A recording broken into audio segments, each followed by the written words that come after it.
வணக்கம். இன்னைக்கு மாமல்லபுரத்தில் வந்து பார்த்திங்கன்னா தாவைக்காவுடைய சிறப்பு பொதுக்குழு கூட்டம் நடந்துச்சு.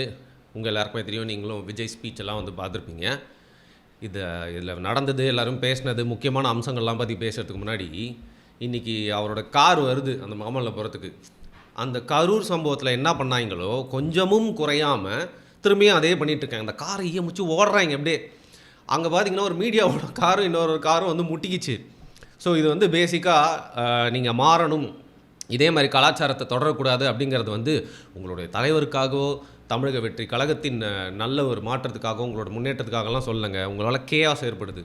அந்த 2 கார் முட்டிக்கின மாதிரி வந்து பார்த்திங்கன்னா இன்னும் பல ஆக்சிடெண்ட்டை வந்து நீங்கள் ஏற்படுத்த காத்திருக்கிறீர்கள். முக்கியமாக அதில் முட்டிக்கின கார் வந்து பார்த்திங்கன்னா மீடியாங்களோட காரு.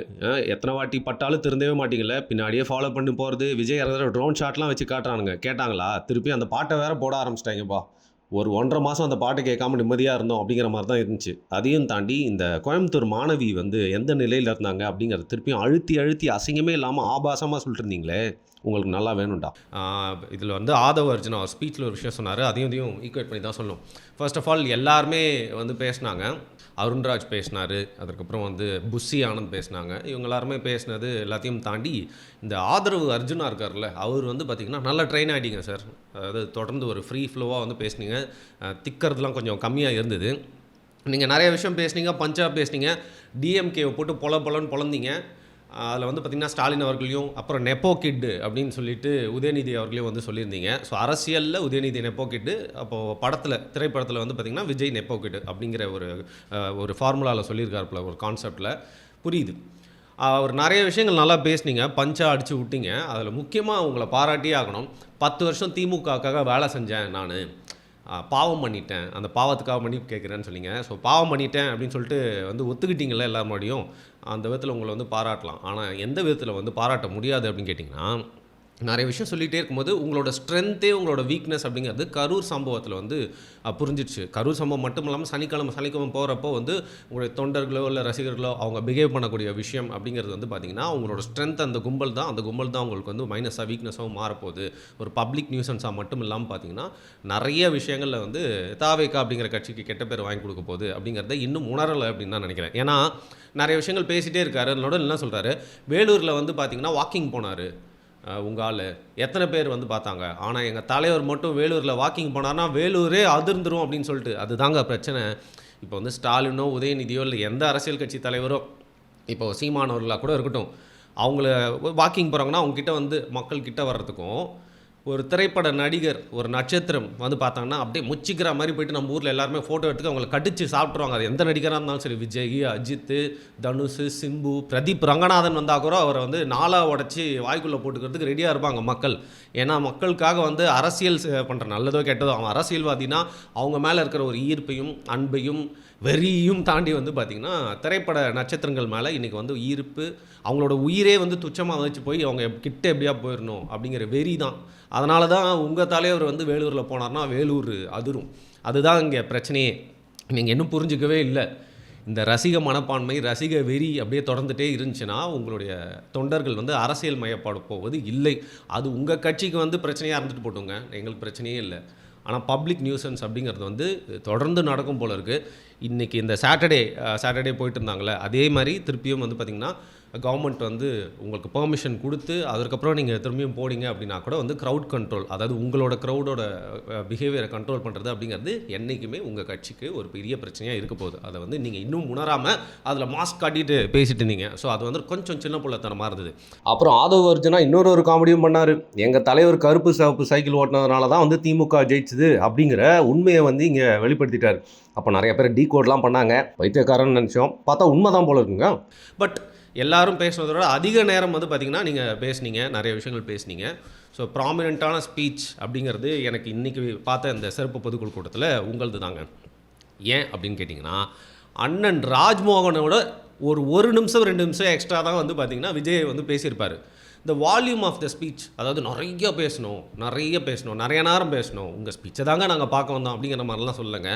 நீங்கள் பேசின அந்த நொடி பொழுது அப்படிங்கிறது பார்த்தீங்கன்னா, அந்த நேரம் அப்படிங்கிறது ரொம்ப கம்மி. அதுவே ஒரு பெரிய டிசப்பாயின்ட்மெண்ட். நிறைய விஷயங்கள் இருந்தது பேசுறதுக்கு. ஏன்னா கரூர் மாரி ஒரு சம்பவம் வந்து நடந்திருக்கு. அதற்கப்புறம் நீங்க வந்து பார்த்தீங்கன்னா, கொஞ்ச நாள் கழிச்சு வந்து ஒரு வீடியோ வெளியிடுறீங்க. அந்த வீடியோலயும் நம்மளுக்கு பார்த்தீங்கன்னா, நெறைய விமர்சனம் இருந்துச்சு. அதில வந்து உங்களுடைய குமுறல்களையும் சொல்லியிருந்தீங்க. பட் அதில நமக்கு சில விமர்சனமும் இருந்துச்சு. அதற்கப்புறம் நீங்க வந்து ஒரு ஸ்டேஜ்ல நின்னு பேசக்கூடிய ஒரு ஸ்பீச்ல அப்படின்னு கேட்டீங்கன்னா, நம்மளுக்கு வந்து திருப்தியே இல்லன்னு தான் சொல்லணும். இத வந்து தாவேகா தொண்டர்களே வந்து அப்படிதான் வந்து பார்ப்பாங்க. பொதுமக்கள், மீடியா எல்லாருக்குமே வந்து அப்படிதான் ஒரு பார்வை இருக்குன்னு நான் நெனைக்கிறேன். நீங்க ஹானஸ்ட் ஒப்பீனியன் நீங்களும் சொல்லுங்க. ஏன்னா, ஒரே ஒரு நல்லது.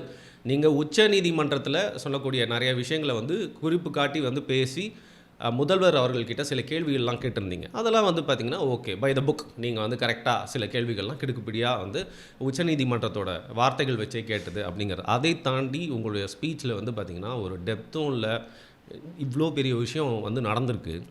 நீங்க வந்து நடிக்கணும், அழுகணும் அப்படின்லாம் சொல்லல. நிஜமாவே உங்களுடைய உணர்வ வந்து நீங்க அந்த குடும்பங்கள்லாம் கூப்பிட்டு வந்து வெளிப்படுத்துனீங்க. அதிலேயே நம்மளுக்கு வந்து பார்த்தீங்கன்னா, நீங்க எப்படியாவது அங்க போயிருக்கணும் அப்படிங்கிறது தான் எல்லா தரப்புமே வந்து சொல்றாங்க. ஆனா கூப்பிட்டு பார்த்துட்டீங்க. உங்களோட உணர்வுகள வந்து நீங்க வந்து கண்ணீர் விட்டு வெளிப்படுத்தியிருக்கீங்கன்னு சொல்றாங்க. அது உண்மையா பொய்யா அதெல்லாம் தெரியாது. ஏன்னா வந்து சும்மா 4, 5 பேர் சொல்ற தகவல் தானே தவிர்த்து நம்ம என்ன அத பார்த்தோமா? ஸோ அதனால நம்மளுக்கு அது தெரியாது. பட் அதை தாண்டி இன்னைக்கு ஒரு ஸ்பீச் பேசுறீங்க அப்படின்னா, ஒரு அந்த செல்ஃபி வீடியோக்கு அப்புறம் நீங்க பேசக்கூடிய முதல் ஸ்பீச் கொஞ்சமாவது அந்த நடந்த சம்பவங்கள் பத்தி. ஏன்னா, அந்த 37 குடும்பங்கள் மட்டும் இல்லாம, தமிழ்நாடே வந்து அதன் மூலியமா வந்து மன ரீதியா வந்து அஃபெக்ட் ஆயிருந்துச்சு.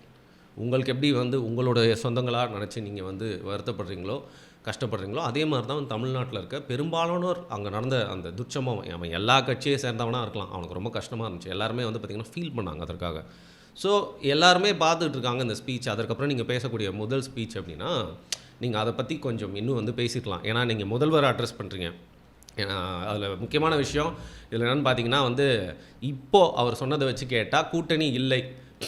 எடப்பாடி பழனிசாமி அவர்கள் நெனச்சா தான் பாவம் கஷ்டமா இருக்கு. "பாருங்க கொடி பறக்குது" அப்படின்னாரு. சார் கொடி பறக்குது சார். அதுக்கு என்ன சார் இப்போ? அப்பவே வந்து ஒரு கான்ட்ரோவர்சி இருந்துச்சு. ஏங்க ஏடிஎம்கே கட்சிக்காரங்களே வந்து தாவேக்கா கொடிய 2 வாங்கின்னு வந்து கொம்புல சொருவிட்டு அதுக்கப்புறம் வந்து ஆட்டின்ட்டு இருக்காங்களா? அப்படின்னு சொல்லிட்டு. ஸோ அவர் பார்த்தீங்கன்னா கொடி பறக்குது அப்படின்லாம் சொல்லியிருந்தாரு. ஆனா இப்போ விஜய் இன்னும் டிவிகே வெர்சஸ் டிஎம்கே தான் அப்படின்னு சொல்லிட்டு இந்த இடத்துல சொல்றது மூலியமா இப்போவும் கூட்டணிக்கு தயார் இல்ல. தனியா தான் இந்த எலெக்ஷனை வந்து தாவேகா சந்திக்க போகுது அப்படிங்கிறது வந்து தெரியுது. ஆனா அரசியல்ல எது வேணா மாறலாம். அதனால இதுவே வந்து முடிவு. ஆமா, இப்பயும் பார்த்தீங்கன்னா டிவிகே வெர்சஸ் டிஎம்கே தான்.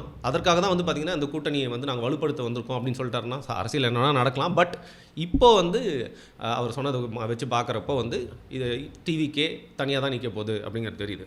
Anyway coming back to the speech. So கொஞ்சமாவது உங்களுடைய உணர்ச்சிகளை வந்து தமிழ்நாட்டு மக்களுக்கு, ஏன்னா நீங்கள் வந்து உங்களுடைய தொண்டர்கள் மட்டும் வரல. நீங்கள் சொல்கிறத பார்த்தா உச்சத்துலேருந்து நீங்கள் வந்தது உங்கள் படத்தை எல்லாருமே தான் பார்த்துருக்காங்க. எல்லாருமே தான் உங்களோட காசு கொடுத்து பார்த்துருக்காங்க. என்னோட வளர்ச்சியில் திருப்பி நான் செய்யணும் அப்படின்னு நினைக்கிறீங்க அப்படின்னா, உங்களை சம்மந்தப்பட்ட ஒரு விஷயம் நடந்திருக்குன்னா நீங்கள் என்ன சொல்ல போகிறீங்க? ஹியூமேனாக ஒரு ஒரு என்ன எமோஷனை கடத்த போகிறாரு அப்படிங்கிறத வந்து பார்த்துட்ருப்பாங்க. அந்த வகையில் உங்களோட ஸ்பீச் வந்து டக்குன்னு முடிஞ்சிருச்சு. நீங்கள் எதுவும் வந்து சொல்லவும் இல்லை அப்படின்னு தான் வந்து எனக்கு தோணுச்சு. இதை தாண்டி இப்போ வந்து இந்த சம்பவத்துக்கு அப்புறம் ரொம்ப நாள் வந்து பார்த்திங்கன்னா வந்து லீவ் விட்டுருந்த கட்சியை தூசி தட்டி வந்து எழுப்பியிருக்காங்க. திரைமறைவில் நிறையா வேலைகள் இருந்திருக்கலாம். பட் இப்போ வந்து எழுப்பியிருக்காங்க. ஸோ மீண்டும் வந்து பார்த்திங்கன்னா அடிக்கடி வந்து விஜய் வந்து தென்படுவார் அப்படிங்கிறது இதன் மூலியமாக வந்து தெரியுது.